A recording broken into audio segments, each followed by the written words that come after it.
The History of Western Immoren, Part 5. The Orgoth Occupation Era.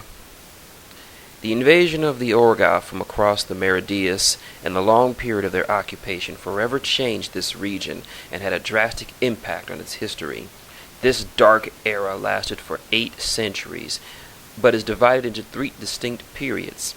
The first 200 years of the invasion and the bloody subjugation, 400 years of occupation, and the tumultuous 200-year rebellion which eventually served to drive the Orgoth out. The Orgoth Invasion. The earliest surviving accounts of the invasion were written by Caspian sailors who witnessed the arrival of black ships landing on western shores. By the time the Western Cardic Empire had already been beset by the Orgoth, the empire was at this point the greatest power in Western Immoren, but could not slow the advance of this foreign threat. Rumors of chaos and bloodshed along the empire's western coast began to filter south. Many of the early accounts written by neighboring kingdoms were less than sympathetic, as the Cardic Empire had many enemies. The gravity of the situation became clearer when the invaders fell on Todor next, but still no cohesive plan of shared defense was even considered. Many thought the foreigners must have outreached their grasp with Tordor, whose naval might was the envy of Western Immoren, yet the black ships of the invaders were rowed by men with inhuman stamina and supported by sails that gathered wind that seemed to blow only for them. The great Durgan-mast fleet of Tordor sailed out against the enemy and never returned, its proud vessels fighting to the last man before sinking into the depths. The Orgoth broadened their attacks, and black ships by the dozens, landing on other shores, pouring for bloodthirsty and ruthlessly efficient warriors. The rulers of each kingdom and freehold looked to their own defenses and watched the fall of their neighboring kingdoms, hoping to avoid the same fate. All attempts to negotiate with the invaders were met with the return of decapitated heads of emissaries. Fierce in demeanor and merciless in war, the Orgoth were attired in armor and wielded weapons adorned with countless howling forms. That the Orgoth had martial prowess was proven and confirmed early in these battles, but it was their darker powers that added to the terror of their attacks in the accounts of survivors. They proved skill at exploiting the fear of their enemies. In a time when the people of Western Immoren had little exposure to the arcane beyond the miracles invoked by priests, the Orgoth wielded dread powers that had not been seen since the time of Mord. Among the Orgoth were war witches, sirens that invoked green fire and caused the sky to rain blood that melted flesh. Alongside their soldiers marched twisted undead abominations called dreads, disfigured corpses with limbs of iron. On the battlefield where Orgoth warlords fought, they carried spiked cages that collected the howling and tormented souls of the slain, using them to fuel their unholy weaponry. It was suggested that the Orgoth sought slaughter and the capture of souls to offer as sacrifices to the dark gods they worshipped. In return, the Orgoth seemed blessed with invincibility, or so it seemed, as army after army was swept aside. By 589 BR, steam-powered river vessels sent by Thuria and Caspia began to make raids against Orgoth outposts, but achieved very little. In the next 3 years, Caspia would lose most of her western holdings, and the Orgoth would conquer both Thuria and the Midlands. The Cards continued to fight a desperate and losing struggle, steadily pushing east, but Tordor and Thuria were enslaved and put to work in erecting the first of what would be many Orgoth fortresses. From these, the fearsome governors of this foreign empire would oversee their subjugated territories, accumulating resources and slaves to ship across the ocean. The first Cardic Empire fell by 569 BR, and Ruini surrendered in 542 BR, although its outlying regions continued to resist. The subjugation of the Thousand Cities was a long and bloody conflict and required 2 centuries of strife. Some kingdoms were able to hold out for decades and preserve the integrity of their lands, only to eventually be overwhelmed. What the Orgoth seized, they kept, and set their slaves to work in labor camps, mining iron or quarrying stone to erect massive fortifications. These would serve as impenetrable symbols of Orgoth dominion and as centers of their administration. In the end, the only kingdom of mankind to defy the Orgoth and remain free was Caspia, although none felt victorious, as the decades lengthened and the Orgoth strengthened their stranglehold on the region. Caspia was forced to pull back from its periphery territories, and by 433 BR, only the city of Walls escaped Orgoth dominion. So great was the sense of peril that by this time both Mennite and Immoren faiths had put aside their differences, with the armed protectors of their both faiths fighting against this foe. Indeed, after Caspia's last king was killed in battle, the heads of both churches stepped forward as leaders and worked to rally the people of Caspia. It was amid these desperate straits that the Orgoth warlord Cosmological IV sent a messenger to Caspia, asking for these religious leaders to meet to negotiate terms. It was thought that the Orgoth, who had never faced fortifications on the scale of the city of Walls, might be overextended. It seemed likely that the Caspians consented to meeting the Orgoth in the interest of buying time for her beleaguered armies. Not understanding that this enemy possessed no shared concepts of honor, the Moravian Primarch Gallimimus and the Mennonite hierarch Sadaron IV went forth in their full splendor to speak with the Orgoth warlord. The spiritual leaders of Caspia were taken captive despite a flag of truce and hauled within sight of the castle of Walls, where its defenders watched. The Mennonite clerk Gavin Darius, who stood atop the walls and gave witness, wrote the words spoken by Colganzen. "You are ours. Your women, your children, they are no longer yours. You belong to us. Your every breath, every drop of blood, every inch of skin, every tear, every laugh, every broken bone, every drop of sweat is ours. You are the chattel of this land, made fat by your own weakness. That I deign to speak to you this once is a warning. Your bodies in life are ours. In death, your souls shall belong to us as well." Addendum. Limits of the Orgoth invasion. Though the Orgoth were formidable, they were not omnipotent. Even as they held most of western Immoren under their lash, they confined their exploits to the inheritors of the Thousand Cities. Attempts against other neighboring powers were less than successful. Rule had been criticized for its neutrality during the occupation, but to the Dwarven perspective there was little to differentiate this era from the previous human wars of unification, such as the rise of the Cardic Empire. Battle came to Rule unbidden in 542 BR, just after the capture of Rhinar. The Orgoth set an invasion force upon the Black River to besiege Hogenhold, one of the great fortress cities of Rule. Records in Rule depict that this is a grim and difficult struggle, one that tested the limits of the defenders and nearly depleted the local garrisons. Eventually, Ruic warriors rallied to drive the Orgoth back, and the tyrants never besieged Ruic fortresses again. Perhaps contributing to the Orgoth decision to abandon subsequent attacks on Rule was the loss of a sizable fleet 4 years later. The first and greatest of the Orgoth cities built on Immoren soil was Durian Dragnarug on Galagast Island. It was from this fortress that the Orgoth launched ships to expand their holdings by seizing the other scarred islands. This set the Orgoth against the Crixian Empire, which had been previously ignored.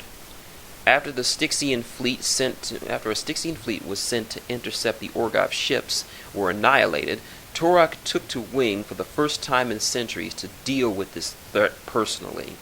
By fire and fang, Turok demonstrated the folly of intruding upon his domain, seeing the entire Orgoth fleet into the depths.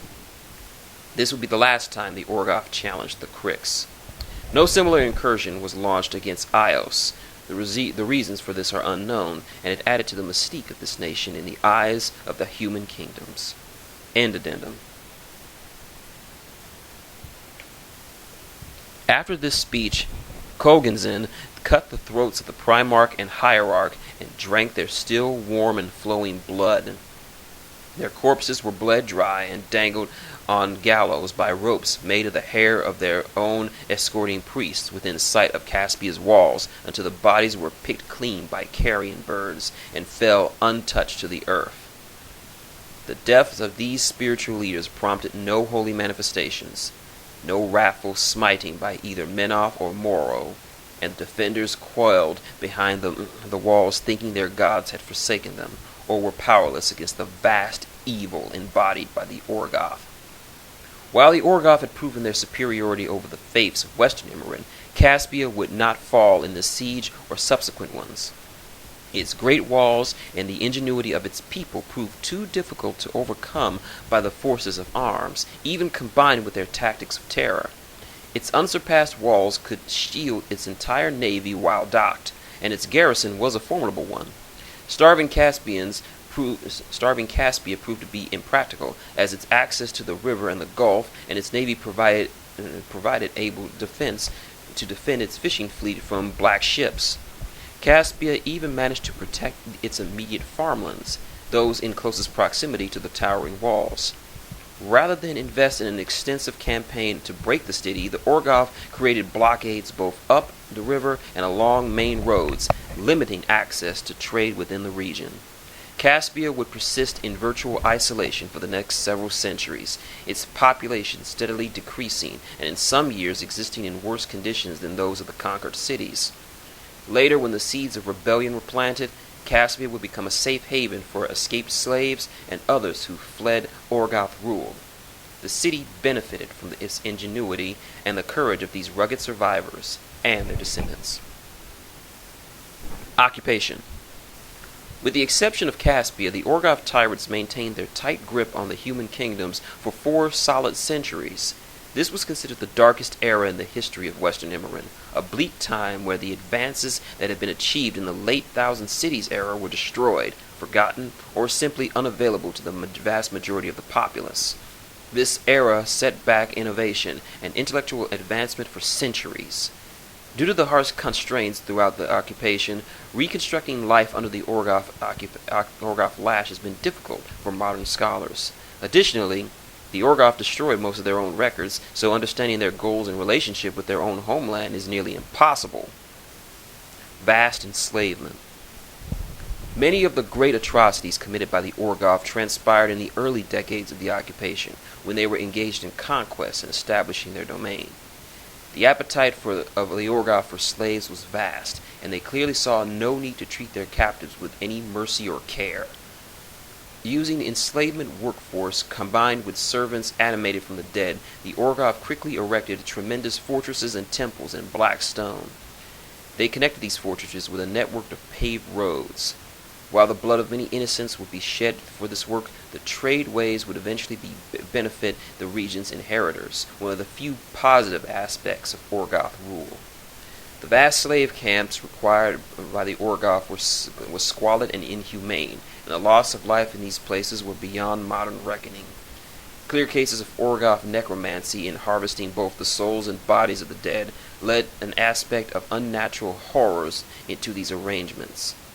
This has left a strong, lasting legacy of loathing for the practice of slavery that would persist long after the Orgoth were gone. A vast number of slaves were shipped across the Meridias for whatever homeland spawned the Orgoth. It is unknown what happened to these people. As a sign of how horrible the times were, the people took comfort in unlikeliest of places. The most famous folk hero to arise in the early occupation era was a man named Aiden. A thief and grave robber, Aiden became renowned for evading Orgoth authorities at every turn. Twice he was captured and escaped from his chains. He evaded the Orgoth for years, inspiring countless tales of his exploits.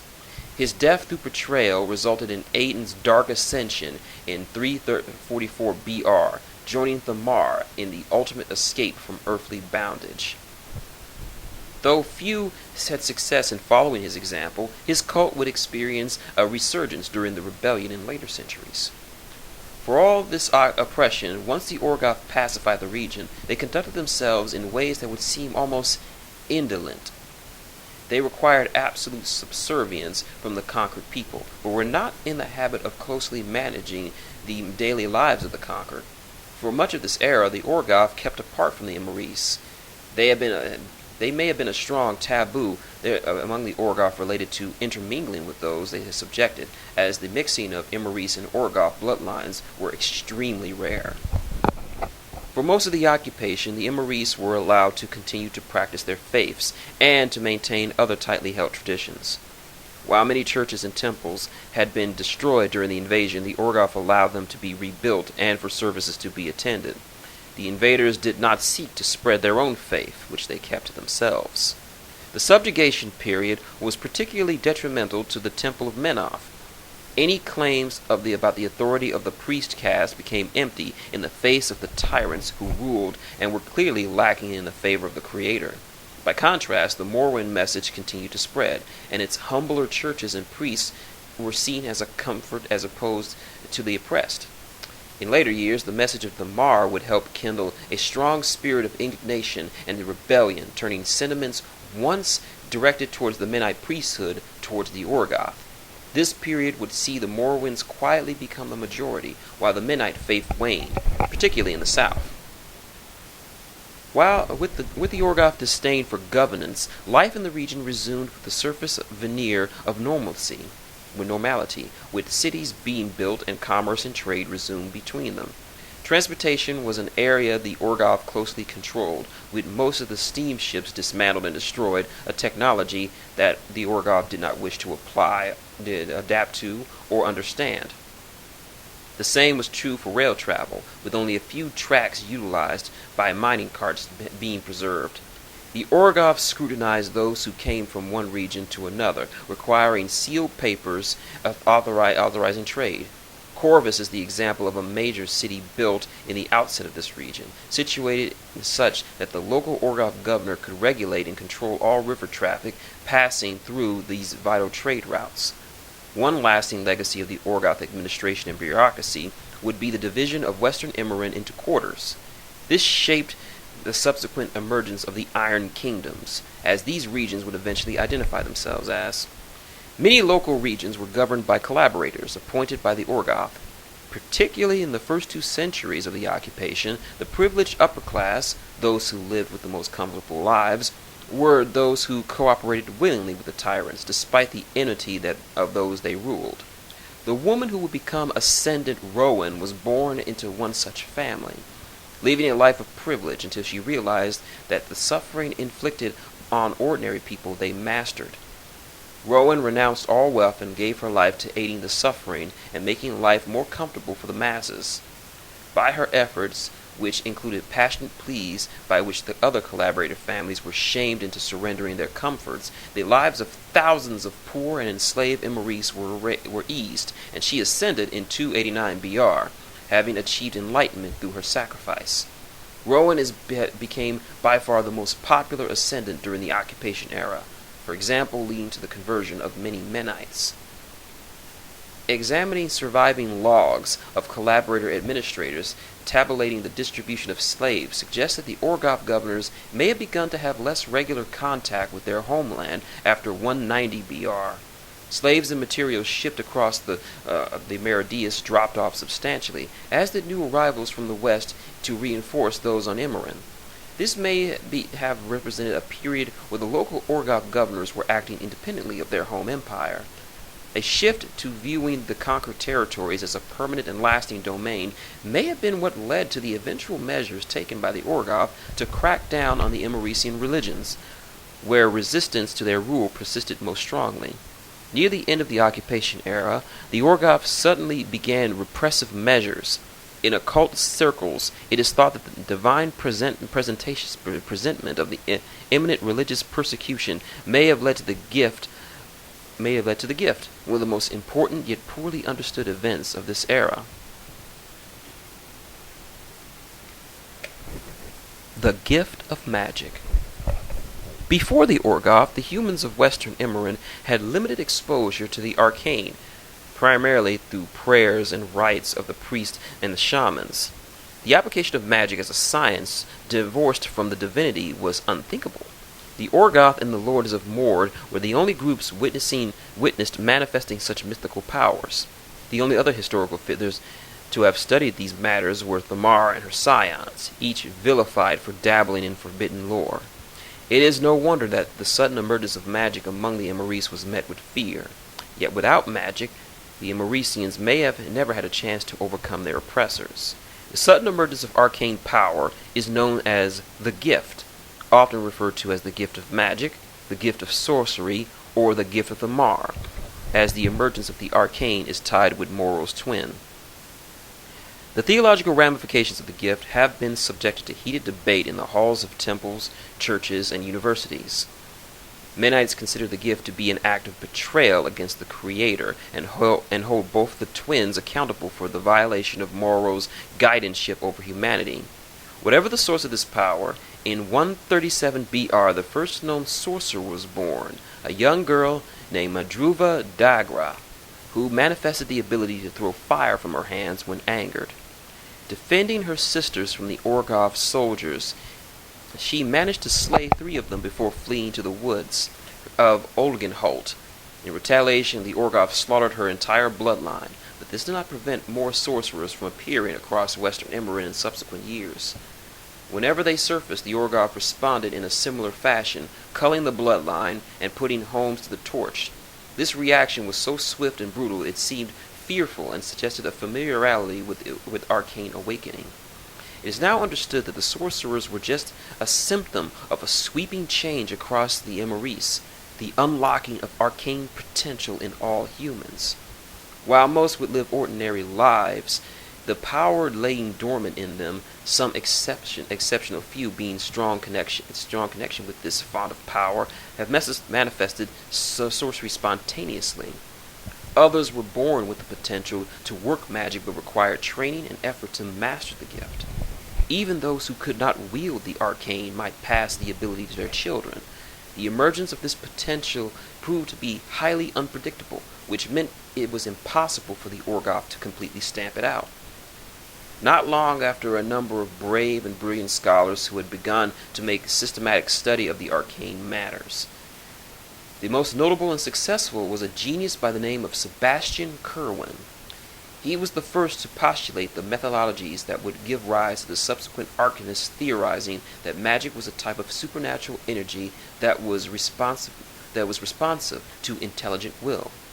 By 96 BR, he published his book, The Dissertations on the Thamarical Formula, which was a study on how magic could be controlled by use of formulaic comprisals of special runes.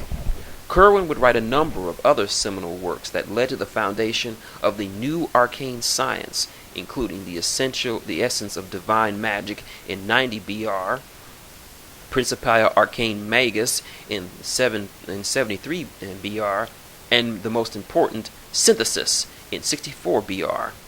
Modern arcanists consider Synthesis to be perhaps the most important text ever written, as within its pages Curwen theorized the mechanisms by which alchemy captured and stored arcane energy. By bringing methodological systems employed for arcane study to alchemy, this book revolutionized what was possible in that field, which had until this time been a haphazard practice of trial and error. More significantly, the work would lay the foundation for Mechanica, a related field by which alchemy, the arcane, and engineering could be combined. Many of the possibilities suggested by his work would not come to fruition until centuries after Curwen's death. The Circle of the Oath. The Orgoth never bothered to repress alchemy, seeing it as a largely inconsequential study. Curwen and his devotees realized their work might reverse this and arouse suspicion from the tyrants. They implemented a number of secretive efforts by which they could communicate and share information. This became the first arcane societies, such as the Arcanist Academy, founded in 81 BR. The first occult secret society of this age was the Circle of the Oath, which may have existed as early as 150 BR as a small step of Thamarites given early portents of the gift and preparing by gathering occult lore. Curwen and his group formally joined this confederation in 67 BR and shifted his focus to the systemic exploration of the arcane. This followed on the heels of several acts of defiance against the Orgoth, including a raid in 69 BR by Dominic Kavanagh, a disciple of Curwen, to rescue over 300 Thurian slaves. The Orgoth tracked down those responsible and killed them. The Orgoth believed the Church of Mor responsible for this uprising and committed one of the most brutal reprisals of this period, the Viserite slaughter. The leading priests of Farah were murdered and violence swept across outlying townships. By the end of the year, over 500 Morin priests had been executed. These reprisals had the opposite of the intended effect on Curwen and his followers. The Circle of the Oath became as devoted to working against the Orgoth as refining arcane principles. Unfortunately, the desire to disseminate the arcane knowledge made it easier for the Orgoth spies to discover this cabal in the Thurian city of Serah.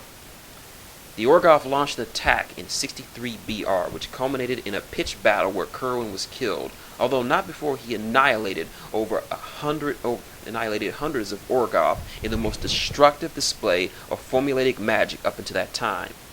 Curwen's body was never recovered. In an effort to ensure that knowledge gained by the Order was not lost, Agdarius Nerek, Curwen's most powerful disciple, took control of the Order and in subsequent years established safe houses in the cities across Thuria, Tordor, the Midlands, and Rhinar. The Orgoth commenced the so-called wizard hunts in 54 BR and killed hundreds of aspiring arcanists, ultimately shattering the Circle of the Oath. However, the Order's efforts in succeeding in spreading Curwen's teachings. The Order of the Golden Crucible was founded in 25 BR by survivors who sought to obscure their purposes under the cover of simple alchemy. While the spirit of true rebellion began to kindle and spread, the Order of the Golden Crucible contributed and ultimately played a key role, arming those courageous enough to defy their oppressors. Addendum: Cosmological implications of the gift. Given how little is known of the thoughts and plans of the gods, the mechanisms behind the gift are unknowable. Occult scholars unearthing records from this time period and studying the writings of Thamar and her scions believe the gift may have required an arrangement between the goddess and infernal powers. The infernals are mysterious but vastly powerful entities that dwell beyond Canaan and Urcaean, perhaps in some other realm. They're intent on acquiring mortal souls, which they use for inscrutable purposes. Infernals are allegedly prodigiously skilled in the arcane, and some believe these, quote, dark gods, unquote, of the Orgoth were themselves higher orders of infernals. Thamorite lore contains an apocryphal story to explain the gift. In the tale, Moro, as the prophet, is shown occupied peering into the future, where he sees the ultimate extinction of his faiths at the hand of the Orgoth. While Moro fretted over these portents, Thamar took action.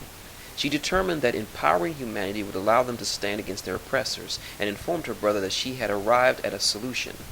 Moro chose not to gaze too closely upon Thamar's course of action, only to discern at its inevitable conclusion. Looking ahead in the future, down the single strand made possible by his sister, he saw the light of hope.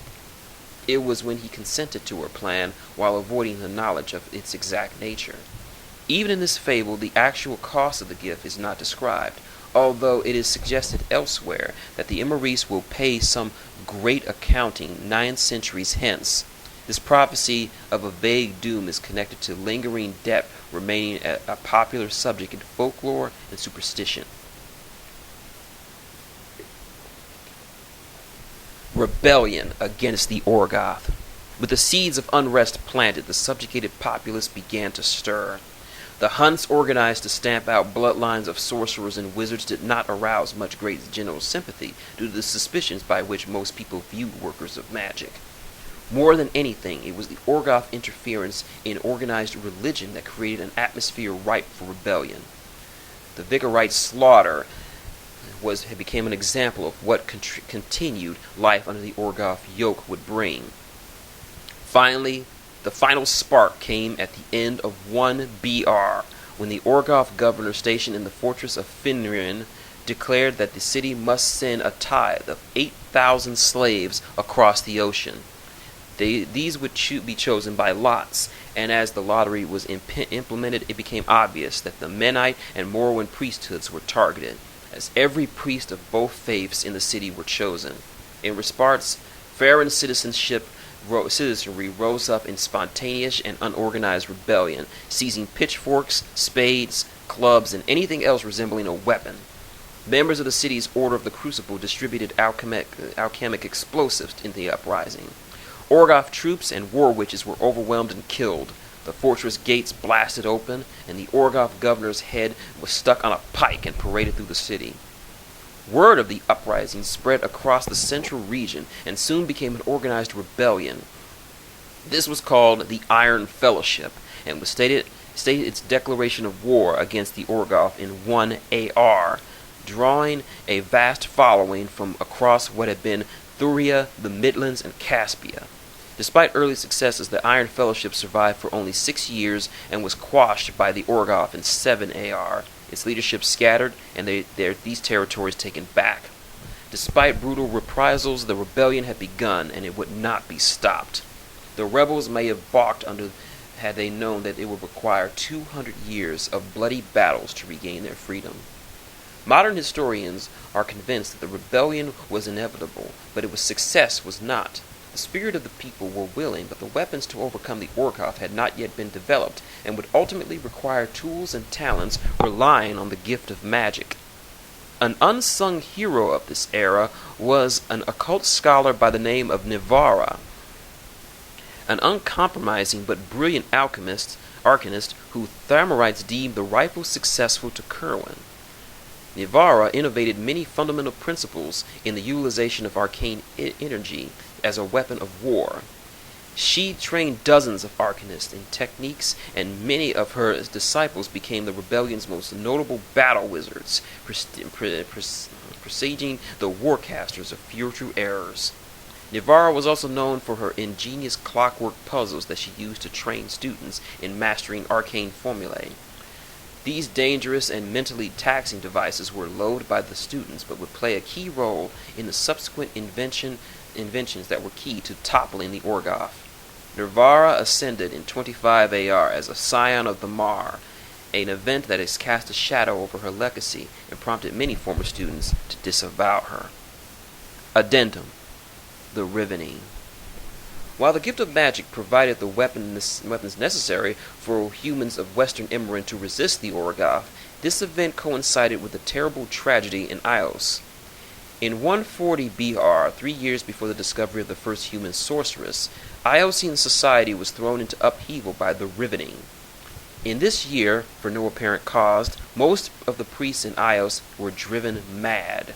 Some killed themselves, others committed murder or other depravities, and still others tore out their own eyes and ran through the streets, howling and screaming. This rash of insanity prompted riots and chaos across the realm's cities.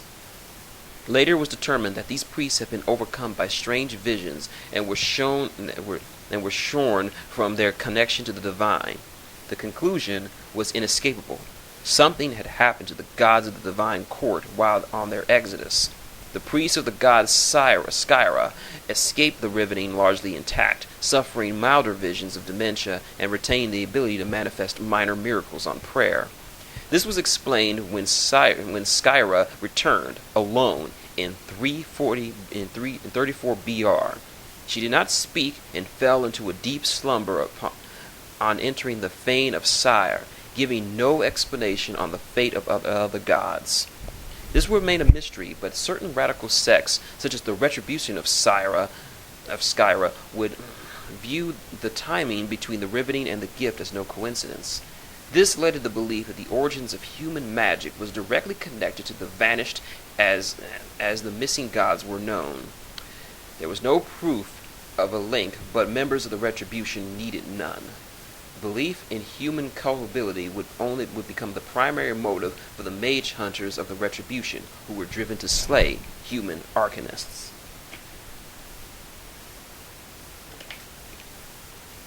The intervention of the firearm and the Army of Thunder. In 28 AR, Aurum arcanist Oliver Gullivant invented the first firearm, a weapon that utilized the alchemic blasting powder to propel shot. The need for such a weapon was soon proven in one of the great early battles of the rebellion, when in 32 AR, a large region of Torador became a battlefield of smoke and fire. This would become known as the Battle of the 100 Wizards, the first great unveiling of Immeresian battle wizards fighting alongside conventional forces. Supported by local nobles, these formidable students of Kerwin and Navarra, together with many sorcerers, saved from Orgoth extermination, managed to repel the Orgoth entirely from the old Tordorian borders. Wielding elemental powers of fire, lightning, earth, and frost, and in overwhelming numbers, the sorcerers and the arcanists bested the arrogant war witches of the Orgoth. This battle was so decisive that it would require 8 years for the tyrants to retake the region.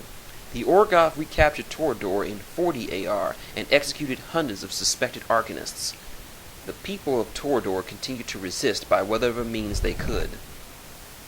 Working primarily out of the city of Lyran, the Order of the Golden Crucible improved firearm design by 80 AR and set to work in hidden laboratories, manufacturing them as quickly as its voluntary laborers could manage. The legendary Army of Thunder rose up to liberate Rhinar in 884 AR, wielding those newer weapons to deadly effect. The riflemen of this army left smoky streets and fields of Lyran and Merwin slick with Orgoth blood. As with previous rebellion efforts, the Orgoth proved they would not be so easily cowed, and quickly counterattacked to drive the Army of Thunder back to the towering walls of Lyran.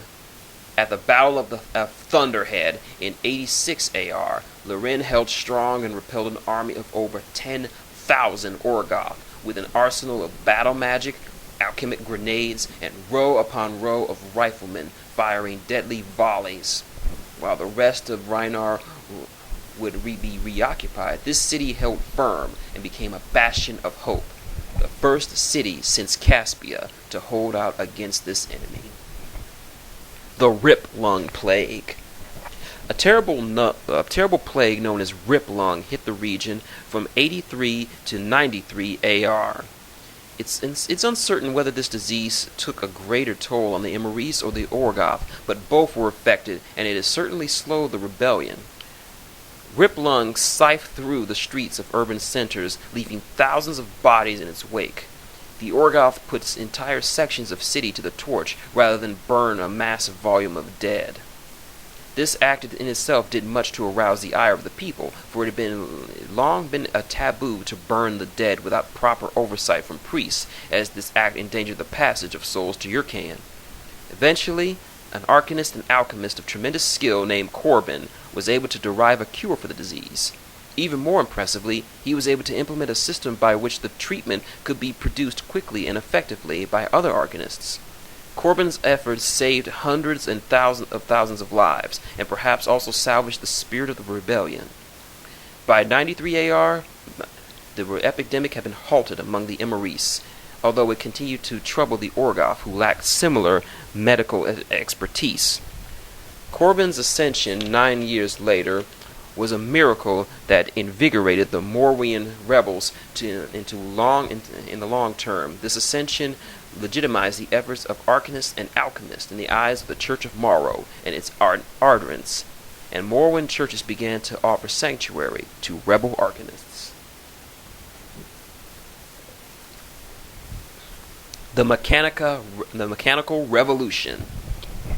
Firearms had done their part to free Lyran and had been formidable weapons in the hands of rebel soldiers. However, this technology was stolen by the Orgoth, who responded by manufacturing their own crude firearms called Black Drakes. The true potential of the gift to aid the Immoren would come to pass in the form of Mechanica. This would be the science that would blend engineering with the power of magic and bring the inventions that would bring about the downfall of the Orgoth. While the Order of the Golden Crucible continued to work in Loren, efforts were underway in the older in Old Thuria to restore Kerwin's work. In the occupied city of Serral, a group of dedicated arcanists came together to recover lost lore of the Circle of the Oath. Their fellowship resulted in the founding of the Fraternal Order of Wizardry in 111 AR, which would become a bastion of pure arcane theory and push the boundaries of the new art of Mechanica.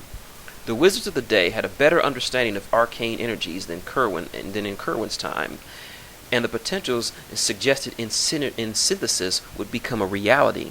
One of the first developments was the rune plate, whereby arcane formulae could be permanently inscribed on metal and invested with arcane power. Much of this work would only be made possible by the protection provided by the wizards, protected by these wizards by the Church of Morrow in Serral. Underground routes between houses of worship allowed for much to transpire in the city without the governor's awareness. Courageous couriers risked their lives to carry papers describing ongoing work between the Fraternal Order and the Order of the Golden Crucible Arcanists, and together these two groups achieved substantial achievements. After the rebellion, these orders would become jealous rivals and prone to hoarding knowledge and secrets, but at this time they were united by a hatred of a shared enemy. A great step forward occurred when Aurum Magnus Phineas Bainbridge of the Order of the Golden Crucible succeeded in creating a stable arcadynamic accumulator, a keg-sized device that could store arcane energy for an extended period of time. It was deemed too large, but it was proved to have a concept, and the Crucible alchemists soon found ways to make this device smaller, lighter, and considerably more powerful. Engineers and arcanists began to work on schematics and diagrams for weaponry that might exploit the potential of improved accumulators. Several other developments in this area seemed tangible, but would have major repercussions. A number of Immoren engineers had been working to bring back the steam engine, so pervasive before the Orgoth. This led to the critical work of Maximilian Neven, an alchemist and one of the first arcane mechanics who was fascinated with clockworks. He had been trying to create a small steam-powered automaton, primarily for the technological challenged. He had had difficulty in finding the means by which he could control the motions rather than just being a simple, sophisticated puppet. On the advice of colleagues, Neven had made contact with the Fraternal Order and was soon invited to join their number. Neven soon learned of an area of abstract study that reached an impasse and might have bearing on his project. A number of the Order's magi had been seeking to create a self-sustaining circuit for arcane formulae that could emulate the thinking processes of a living mind. Their work based on the Ruic puzzles left behind by Scion Nivara and preserved by the Order. Excited by the possibilities, Neven devoted himself to the study, submitting himself to Nirvana's puzzles, and quickly thereafter succeeding in creating the first cerebral matrix, which could mimic some of the reasoning capacities of a living mind. Together with his apprentice, Elias Dekland, Neven created the first man-sized automaton in 158 AR. Dekland continued to innovate the design after Neven's death, and to work on refinements which would ultimately prove critical to the rebellion. Opposition to the Orgoth rule continued to form in small uprisings across western Immoren.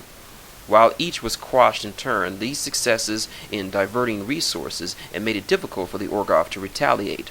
Up until 147 AR, the scope of the rebellion had been limited to the Midlands, Thuria, and Tordor. But in the year descendants of the proud Umbrian horse lords gathered and led an army of nomads to liberate Korsk and Ruschik from the tyrants. In 149 AR, the Orgoth laid siege to the Cards and their Umbrian allies at the gates of Korsk, but were repelled by the unyielding Northmen. Cracks had begun to develop in the Orgoth's dominion of the region. Adopting a name chosen in honor of the original Iron Fellowship, the free cities of western Immoren became the Iron Alliance, comprised of armies from Kursk, Rorschach, Lorin, and Caspia. They came together under the leadership of the newly formed Council of Ten in 164 AR. While primarily a human alliance, the 10 leading generals included Grindor of Tuluk Kriel, which represented the Thornwood Trokins, who had suffered at the hands of the Orgoth. All of the Duian races living outside of Rule and Krix had endured hardships during the occupation, as the Orgoth viewed them as animals, driving their tribes deeper into the wilderness. Of these races, only the Trokin joined the Council of Ten and contributed major forces to the rebellion. The Colossals. The work of Arcanus and Cyril, known as the Council of Ten, who urged these great thinkers to relocate to Caspia for their protection. Among those smuggled to Caspia was Elias Declan, whose exposure to the great foundries of this free city changed his thinking on the scope of automatons.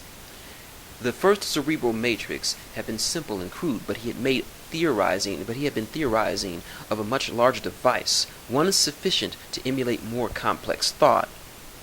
When Declan impressed this idea to other peers, the potential use of it as a towering weapon became clear to all. Declan soon drafted schematics for a steam and magic-driven behemoth which could assail even the greatest of Orgoth fortresses. The Council of Ten were persuaded that here at last was a unique weapon the Orgoth could not counter. For the next decade, the greatest minds in western Immoren drafted, debated, and planned the most significant engineering feat ever attempted by humanity. Not only would these colossals require coordination in construction, but huge volumes of raw materials, including iron-rich ore and minerals and metals needed for its cerebral matrix. The plan had obstacles, including the necessity to conduct the work in secret. When it originated in Caspia, few outside the city knew of the undertaking, but soon others in the rebellion learned of the project, prompting an uproar among the Cards, which reignited long-buried rivalries between the north and south. As Kursk was also a freed city and every bit as prepared to forge great weapons as Caspia, the Northerners began constructing their own colossal foundries in turn, going so far as to steal design schematics from their allies when they were not voluntarily handed over. The solution of raw materials came from an unexpected source. Since the early rebellion, various groups had sent emissaries to Rule asking for intervention. All of these had been turned down, but the political atmosphere in the moot of the 100 Houses had begun to shift. Repeated pleas for help and the increasing successes of the rebellion finally persuaded the Stone Lords. Rule began to pay greater attention to the affairs beyond their own borders, and had gathered sufficient awareness to recognize the Orgoth as poor neighbors compared to the native Immoris. The tipping point came when emissaries of the Council of Ten revealed the plan to construct the Colossals, a calculated risk at the time. The rural folk became fascinated by the possibilities of such technology, having been unaware of the advances made by human arcanists and the engineers. An agreement was made wherein, in exchange for knowledge of the alchemy behind firearms, the secret of the cerebral matrix, and schematics for Colossals, Rule would give its support. It would not directly intervene in the fighting, but agreed to ship vast quantities of minerals. Not only ore, but Rule smelted metals and alloys, as well as completed parts created in forges of gourd. These contributions and later shipments of coal provided vital resources in the years ahead. In 188 AR, the Orgoth discovered the Cardic facilities and assailed the free city of Kursk. The Cards were overwhelmed, their foundries were destroyed, and captured alchemists and wizards suffered indescribable torments at the hands of the Orgoth. The Cards immediately suspected betrayal, believing Rule had entered into agreement with the Council of Ten, only after making secret arrangements with Caspia that the Colossals would stay out of the hands of the Northmen.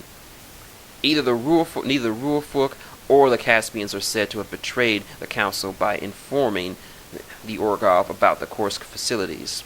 In doing so, not only would the Northerners be deprived of colossals, but the Battle of the North would occupy the Orgoth, leading the Northmen to take the blunt of the Orgoth's wrath. The truth of this conspiracy is unknown, but belief of this betrayal among the cards intensified animosity between the North and South. Following the assault of Kursk, the Iron Alliance tripled its efforts in Caspia, and the first colossals strode from that city's gates in 191 AR. With 5 more completed in rapid succession, the Iron Alliance was ready. Controlled by battle wizards of the Fraternal Order, these colossals and the armies marching with them destroyed the Orgoth fortresses near Farron, along with a massive garrison. So began a decade of long struggle as rebellion armies took back lands that had been under Orgoth rule for centuries. The colossals crushed all opposition. While they were driven away quickly from the southern eastern provinces, the rebellion armies were hindered by supply lines and having difficulty pushing deep into enemy territory in the earlier years. The colossals consumed a prodigious volume of coal and water and required constant supervision and regular repairs. The enemies adapted, finding it easier to destroy the wizards controlling the machines than the colossals themselves. Deprived of controllers, the colossals were diverted away, isolated, and destroyed. Rebel armies had to change their tactics. Small armies followed each colossal, using it as their vanguard while safeguarding those with arcane skill to control the great machines. This arrangement and the example of rebellion in battle wizards has been seen as the precursor to modern warcasters and their battle groups. As the Orgoth were steadily pushed back to the sea, they instigated the Scourge. The fleeing Orgoth did their best to destroy every record of written and every structure that they once held. Their great black keeps were just demolished rather than allowing them to fall into enemy hands. The Scourge reduced dozens of cities and towns to waste. The Orgoth salted fields, poisoned wells, scorched the earth, and slew untold numbers of slaves as they fled to their ships and sailed west. The Scourge was so thorough that not one map of the Orgoth homeland had been unearthed in the centuries since. Very few writings of the Orgoth's tongue survive, leading to their culture and beliefs an enigma. Yet, in 201 AR, the Orgoth were driven from the continent and have since never returned.